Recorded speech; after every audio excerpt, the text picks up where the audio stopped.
Thank you for joining us for our latest webinar in the Thought Leadership series. Today's conversation will focus on the impact of COVID-19 on our physician workforce, what we've learned, and how we can apply these lessons for the next phase of the pandemic.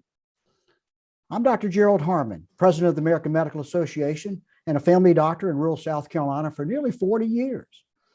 I've had the honor today of moderating today's webinar and to welcome in three special guests, each bringing his or her own unique experiences and perspectives to this urgent conversation. You know, we've learned a lot in our fight against this deadly coronavirus over the last 2 years. We made advancements in how we test, how we treat, and how we care for patients infected with the virus. We've developed 3 safe and highly effective vaccines for COVID-19 in a remarkably short period of time, making them widely available to all who want them. And yet, despite the case numbers falling to near the lows we experienced last summer, we know we're still a long way from putting the pandemic behind us, both physically, psychologically, and emotionally. That's true for the public, and it's especially true for physicians and our entire healthcare workforce who've been under siege and been asked to shoulder the brunt of the pandemic from the beginning.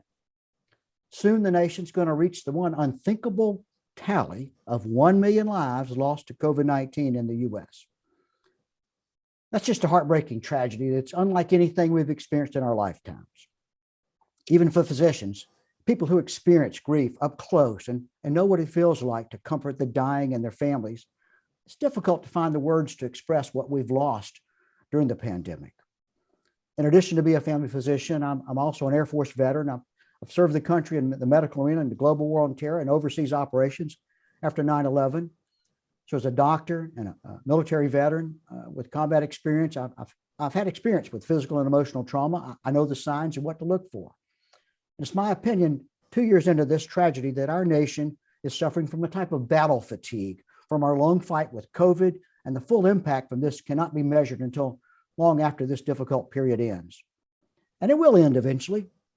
We're seeing many states lifting public health mitigation measures such as indoor mask wearing. And while this represents a new phase of the pandemic, it's critical that these important decisions about public health be rooted in science and data and not driven by political pressures.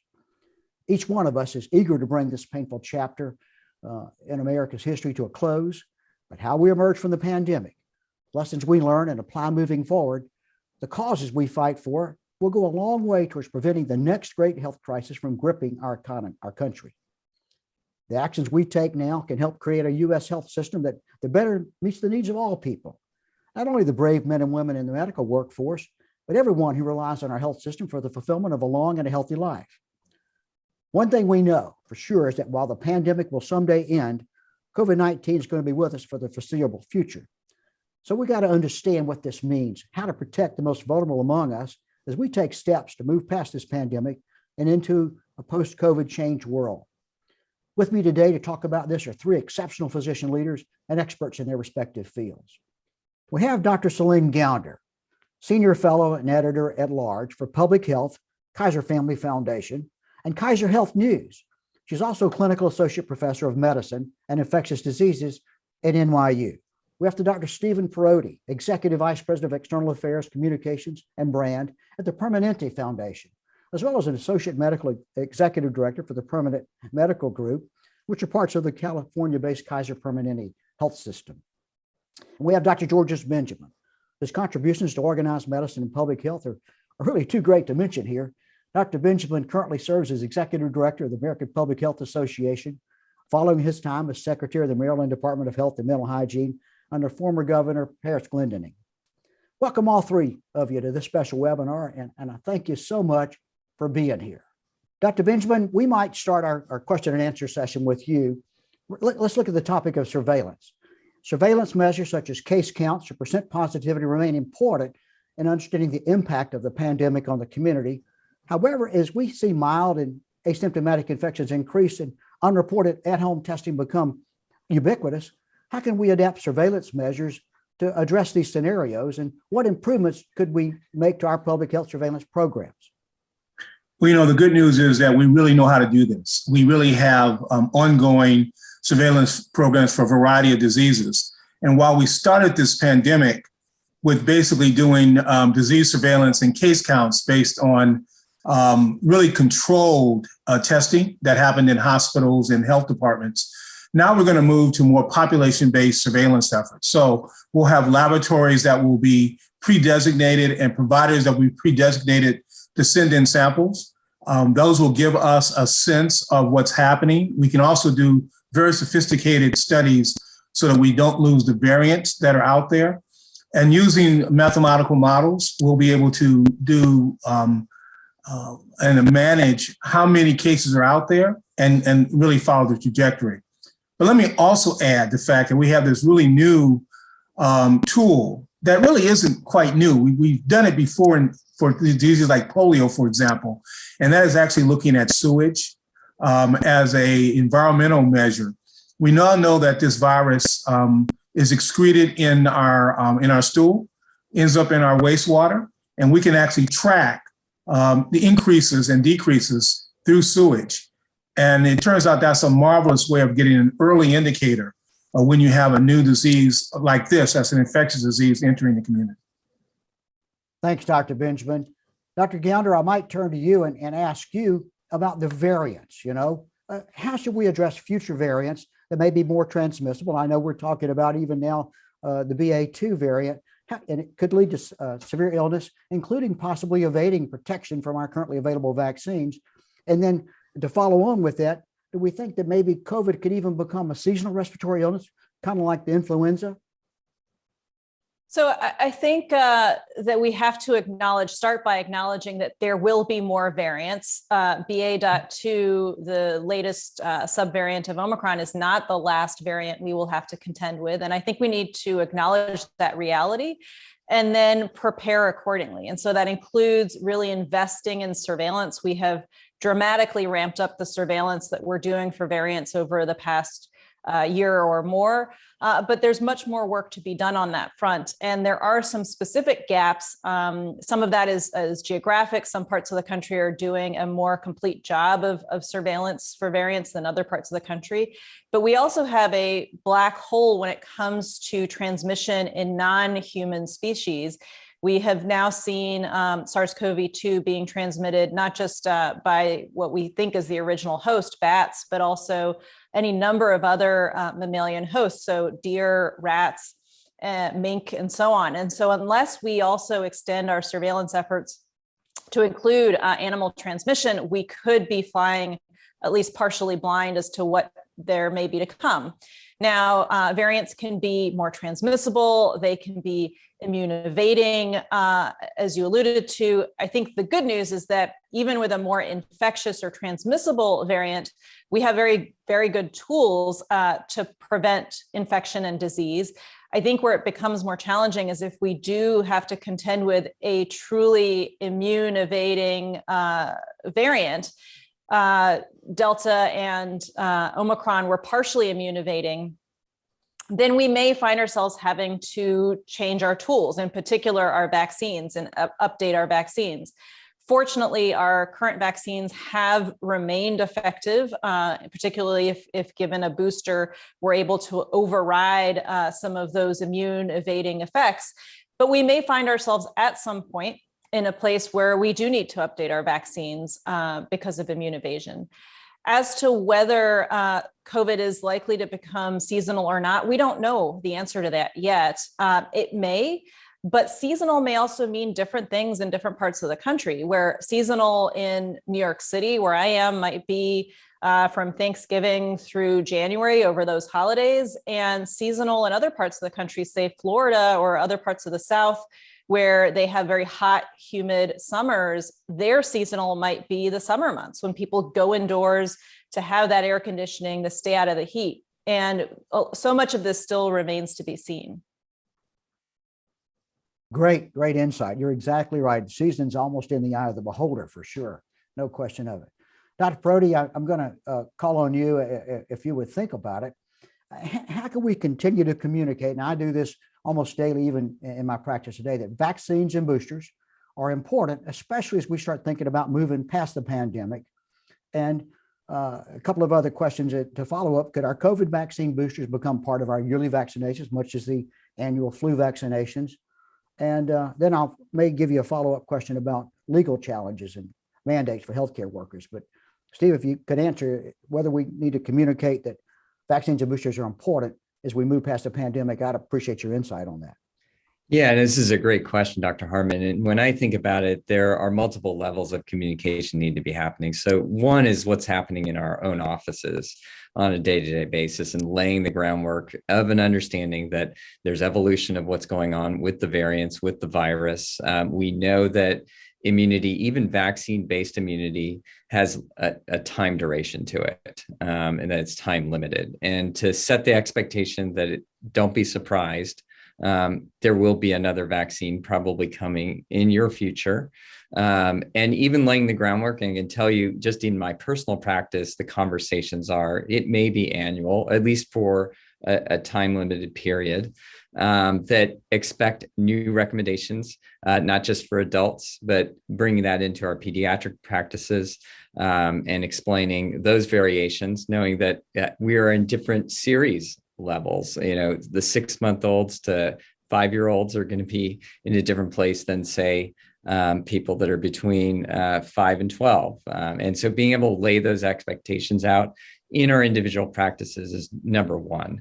The second thing is syncing public health messaging with health system messaging, and doing that at the federal, state, and local levels. I think that's a huge opportunity where, you know, over the course of this pandemic, it's been tough, right? The recommendations have been coming fast and furious. As we move into hopefully a more sustainable phase, being able to coordinate those messages so the general public is hearing the same thing on the airwaves, as well as in our offices, is going to be key. And actually returning some of those messages to actually the regular vaccine distribution system that we have used, tried and true in the United States, which is through physician offices, through our clinics and our public health clinics, having signage that is understandable, reaching out on social media, in addition to traditional forms of media, I think is also key and important, to counter disinformation, misinformation, and having that trusted voice there.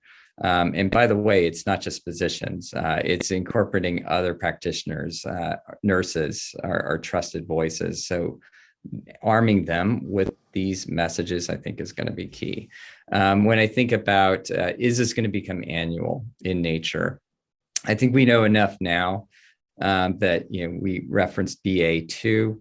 I wouldn't be surprised if there's the next variant around the corner, to be able to message that we expect, just like influenza vaccines, that we vary what gets put into the influenza vaccines. That may very well occur here with COVID-19 vaccination. And because of waning immunity, that you may need vaccination on an annual basis, at least for the foreseeable future. Those would be the things that I would reinforce. And I think that we can do collectively as public health and as health systems.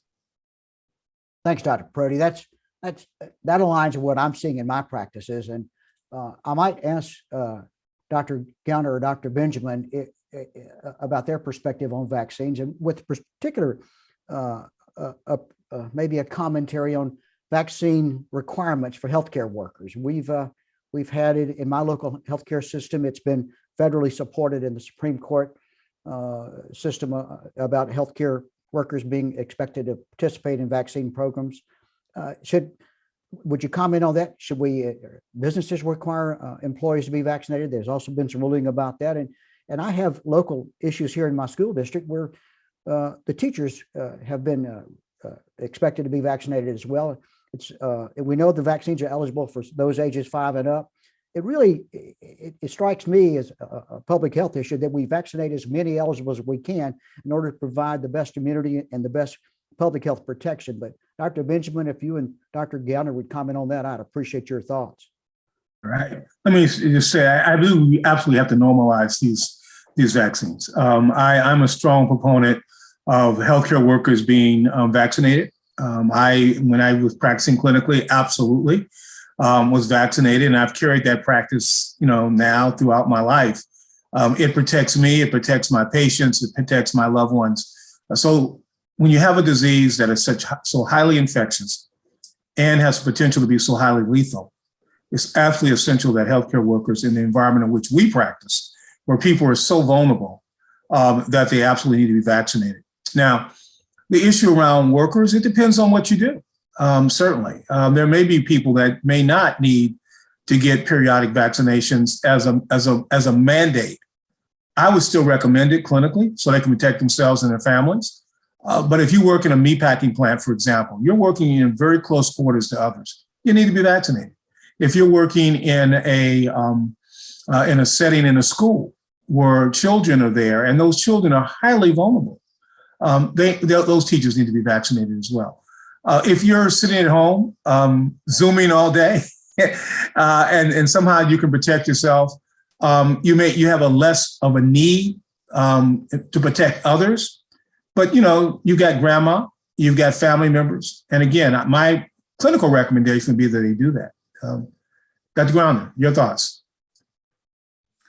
I think we as public health providers, as healthcare workers, we take on certain responsibilities, duties as part of our profession. I think it is a privilege to be a doctor, a nurse, a healthcare provider. We are let into people's lives in a way that is really unique. And I think that comes with certain responsibilities to protect those that we're caring for, the vulnerable. And so it is different. It is a different kind of professional calling from others. And there are certain things we're called upon to do, certain risks that we run, certain kinds of work hours that we're expected to show up for that are simply different from other professions. And so to me, being asked to get vaccinated sort of along with being asked to work 80 hours a week or being, at risk for a needle stick injury and all that comes with that, I think that is what it means to sign up to be a healthcare provider. And if that's not something you're willing to sign up for, it's really probably not the right profession for you. With respect to mandates, without getting into, whether I support or am opposed to mandates for certain settings, for certain kinds of people, what we do know is from the experience with influenza and influenza vaccination is that absent a mandate, we have never gotten above about 50% of adults vaccinated for the flu. And so that is the reality. And so no matter how many incentives or encouragements or whatever education we provide, absent a mandate, it's going to be very difficult to get to anywhere near most people in this country vaccinated. I just want to sort of comment on this because we implemented a vaccine mandate at our institution just like yours. Want to call out that yes, mandates do drive adherence. That being said, there's a whole lot of work that goes underneath that. And there's still a bunch of winning the hearts and minds of individuals. And I got to tell you, it was complicated. It was tough to be a vaccine advocate, particularly with the third dose of the mRNA vaccines or the second dose of the J&J vaccine. So I don't want to sort of downplay the need to do that one-on-one type communication. We want to retain our workforce. We know that our workforce, and you referenced this earlier, is tired. They're burned out. And so we've got to be able to explain the why as much as explaining that there is a mandate. Want to speak directly about the employer mandate, which unfortunately was struck down by the Supreme Court. What came of that, though, is that I think there's a greater connection between public health and the employer community, both at the local levels. And I can speak to, at the national levels, talking to, CEOs at the Business Roundtable and others, that they are keenly interested in protecting their workforce. And while there may not be a mandate, I would hate to lose actually the connections that we now have going forward and being able to forge those connections and use those to push out the information that we were referencing earlier. That is another means to get the word out. So even absent a mandate, working with employers, being at the employer sites to give the vaccines, as much as requiring them to come to us, bringing the vaccine to them is equally important. One last thing, there's organized labor and being able to work with organized labor. to make those connections, if those are available in a given community, is another point of leverage for both the public health and health systems. Dr. Prodi, you're right. If there are any silver linings, and there are very few, but there are some silver linings to the pandemic and our response and our education afterwards, it's that we've learned to have relationships between public health infrastructure, employers, business leaders, healthcare officials across the country. Absolutely, we need to maintain those relationships. We've learned a lot going forward. We've also, to your point, found that not only can a physician be a trusted source of information and a healthcare advisor for the public at large and our patients, but it can be other folks that are influential, other members of the healthcare team, including other community leaders who have been rigorous in their study of the science, have been following the data. And I think they also have taken on the role of trusted advisors that helps improve the public health of the nation.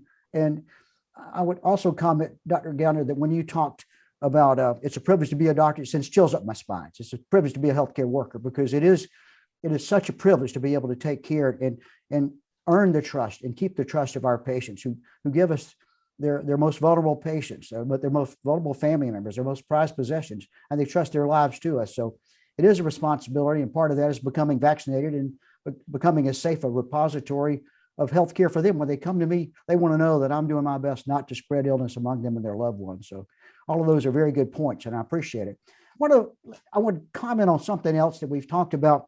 We don't understand a lot about COVID. We don't understand a lot about the variants. We do understand that vaccines are probably our very best protection right now against serious illness and contracting the disease. I want to talk about long COVID, the post-COVID syndrome that we're all starting to see a little bit about now as we're 2 years into the pandemic. Long COVID, we're still learning more and more. I saw some recent studies that suggest that even those that are relatively mild with a disease of COVID may have some cognitive and or neurologic deficits. So I wonder if you might comment on that. I don't know if that would fall in the purview of Dr. Gellner, Dr. Prodi, or Dr. Benjamin, but I'm worried about long COVID. A lot of my patients are asking me about it now and what to do, and should we have special treatments and or screening for long COVID available? This is a really important topic, and it's one that's ripe for study, and it's going to require commitment, actually. And I'm glad that there are now commitments to actually fund long-term studies to look at the effects. We know that at least 15%, if not more, of individuals who have an episode of COVID and aren't vaccinated are at risk for developing post-acute COVID syndrome. And within I know a number of systems, this is really ultimately is falling to the primary care physicians, where they're initially diagnosing and then relying on specialty care to at least rule out anything that might need additional intervention. Fortunately, many of the parts of the syndrome appear to be more time limited, but we don't know right now. It's clear that these individuals need supportive care in various forms or fashion. But I think the thing that I get for intervention right now that we need to emphasize is the need for vaccination. We know vaccination is protective against development of post-acute COVID syndrome. It is one of the other arguments I think we need to be making much more publicly to our patients and to the general public, that we need to protect against this. As a health system writ large, I think we actually do need to build this into our operating plans for what might be another wave of individuals and illness that we are going to have to care for on a longer term basis in our clinics. And what that planning needs to look like really is why we need to study. I would argue the image of polio was the old iron lungs, and the image of COVID is going to be all these people with long COVID. The fact that this virus attacks almost every single organ system, and it has various impacts on it, makes it very difficult to even get a really good case definition. But I know the NIH is studying it right now, and I think as they get a better sense of both the impact and the spectrum of this disease, we're going to get a better sense of how best to treat it, how best to identify people with it. But the big challenge is the long-term cost. The challenge that primary care physicians in particular are going to have with people who come in with quote unquote unusual symptoms, odd symptoms, things that don't seem to connect the dots. But in retrospect, if you ask, have you ever had COVID? Were you ever vaccinated? You're going to find that a lot of those are going to be related when we do the look back. And I think that's the message we've got to get to the broader public, particularly the public that's reluctant to get vaccinated, is that this is not the flu. This is not a cold. This is not a 48-hour disease. This is a significant disease that a large percentage of people who are unvaccinated get. You can get it again, and it can cause this very, very bad, prolonged chronic disease, which ultimately, in some cases, can cause a significant disability. That's right, Dr. Benjamin. Dr. Gowner, I bet you have had some substantial experience in developing more with long COVID in your institution. Yes, so at NYU, we have a long COVID clinic. But I think what is very frustrating in this moment is we still don't really have a good handle on the pathophysiology of what causes long COVID. We have some hints. And so much of the treatment at this stage is largely about managing symptoms.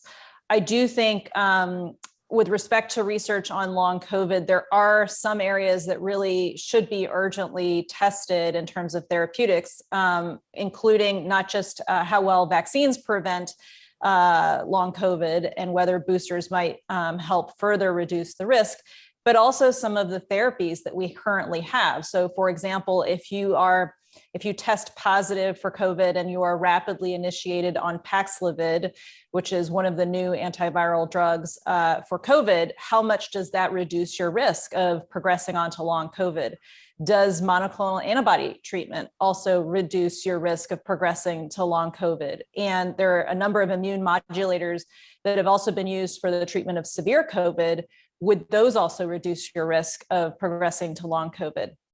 So I think there's some obvious things like that to try, drugs that are already approved for other purposes that should also be tested in the treatment of long COVID.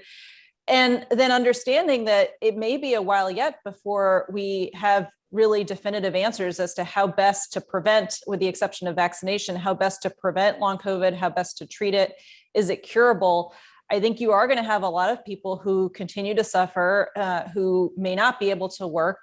And how do you then care and support those people? And so that does mean needing to think about disability, supporting people in that fashion. We also know that it's the most vulnerable people in society, people we also call our essential workers, who are more likely to be infected. They're also more likely to be low income, less likely to have insurance, and may not easily be able to access care for ongoing chronic symptoms of long COVID.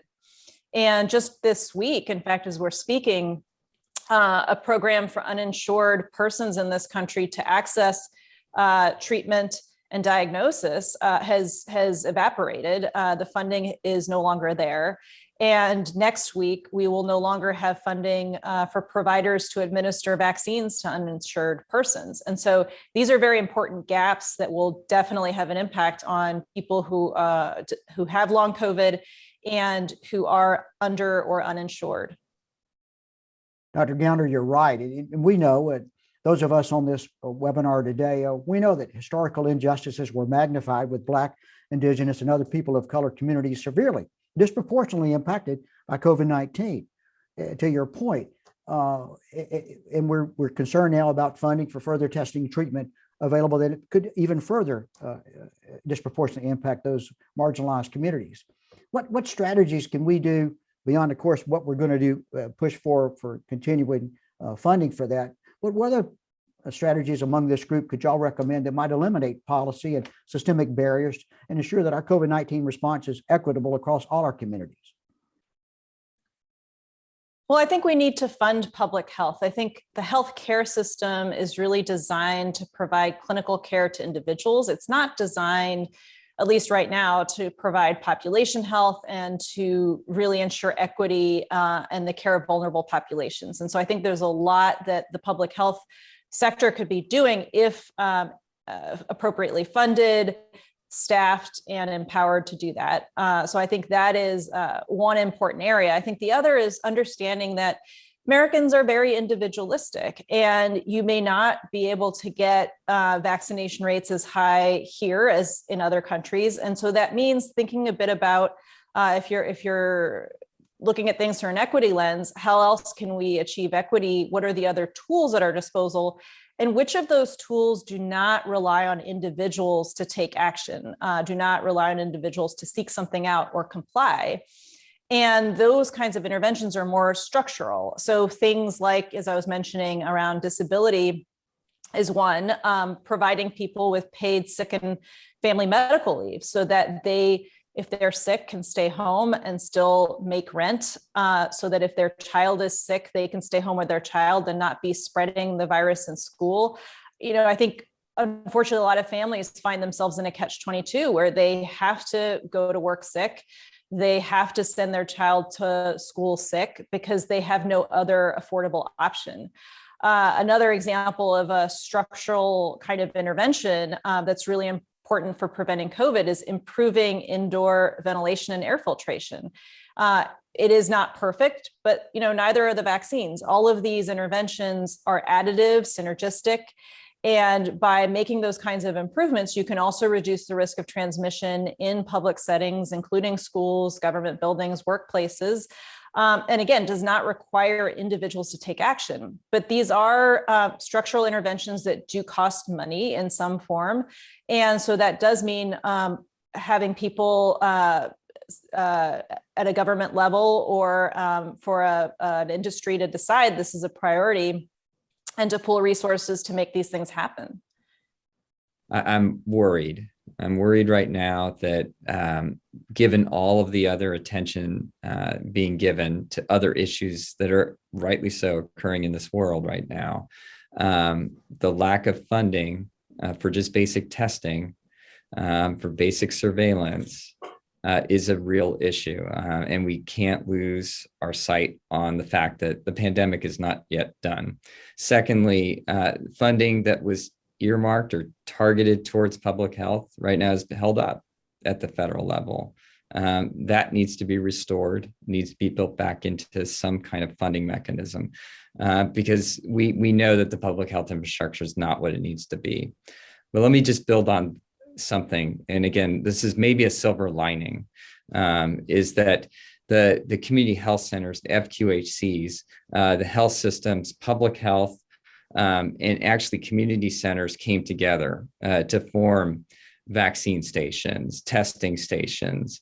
And what I saw happen was the ability to actually start sharing information about health-related outcomes, social determinants of health, and getting patients, in my case, patients, community health centers, clients, directed towards resources that they needed, when it related to food insecurity, related to safety, related issues that were being identified at those nexuses where people were coming to get just a vaccine.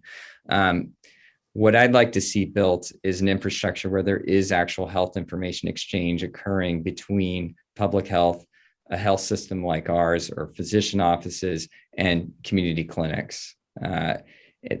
We don't want to lose that opportunity. So I think funding that would allow for that to occur at national and state levels is something that we want to build upon some of the learnings that we got from this whole pandemic effort.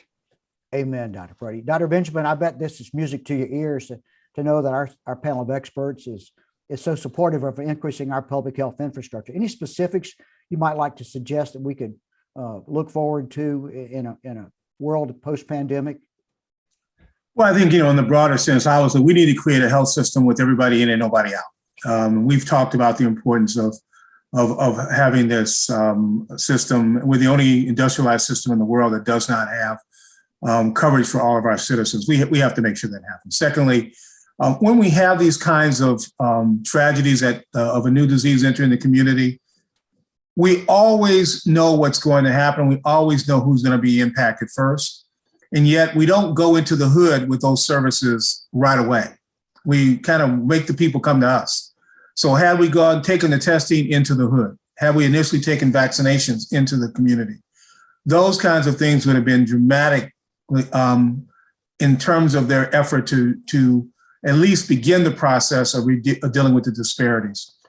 We know that both exposure because of the jobs these folks did and susceptibility because of the disparities for chronic diseases put those folks more at risk should they have been infected. And of course, that played out just as it played out for H1N1, for SARS-1, and quite frankly, for all of the disease threats that we have.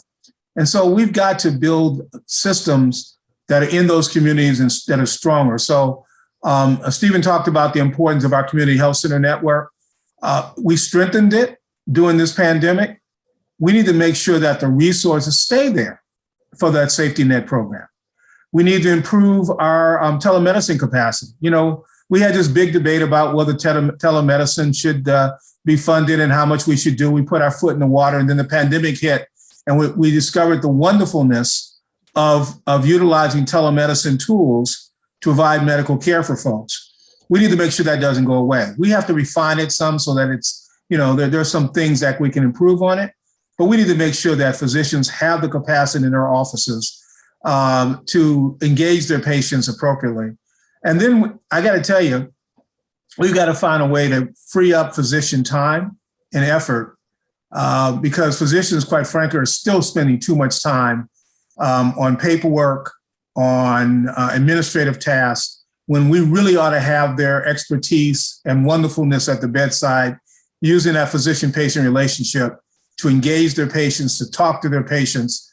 You know, when I was in medical school, I was always taught, and I know all, you know, the three of you were as well, that if you sit there, keep your mouth shut, ask an open-ended question and listen to your patient, you can tell what's wrong with them without a single test. And that is still true.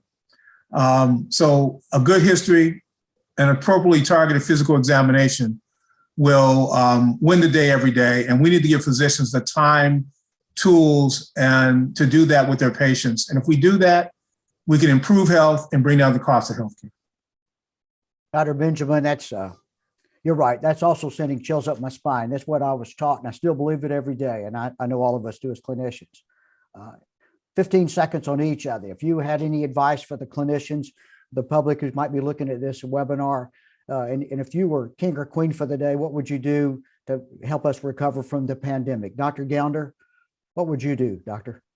Yeah, I think what we have seen in public health is this cycle of panic and neglect. And I really hope that we can, in the future, really support and invest in public health for the long term as something that we need every day. Yeah, amen. Dr. Perotti, your thoughts, sir? I appreciate your expertise. I'm going to leave you with 4 words. I think we need to take care of each other. We need to come together. So much of the narrative has been divisive, and we have the opportunity now to come together for each other within the healthcare system and for our patients and the general public. Yes, sir. We really do. Dr. Benjamin, closing comments from you, sir? Yeah, I just think we've got to depoliticize the process of delivering health. Health is an equal opportunity provider for people. Disease does not know political leanings. And I don't care who you are, what your political leanings are. If it hurts people or it kills people, it's mine. And I hope that we can help people improve their health and well-being. And if anything didn't tell us the importance of what we do, COVID did. Well, thank all of you. This has been incredibly helpful for me personally as a physician, as president of the AMA, and I hope for all of us who might be viewing today. What we've heard from all of our experts is their perspectives, their insight, their experiences, and all of these things that if we can move together in the post-COVID world, and we're not yet post-COVID, but we're at least moving into a world that we'll have COVID as a part of. Let's take this as a source of trust, a source of advice, a source of help for all of us. And I heard the words from my colleagues that I'll take to heart and certainly embrace. Thank you, each of you, for all you do. have been doing and will continue to do. It's an honor to be among all of you. Thank you.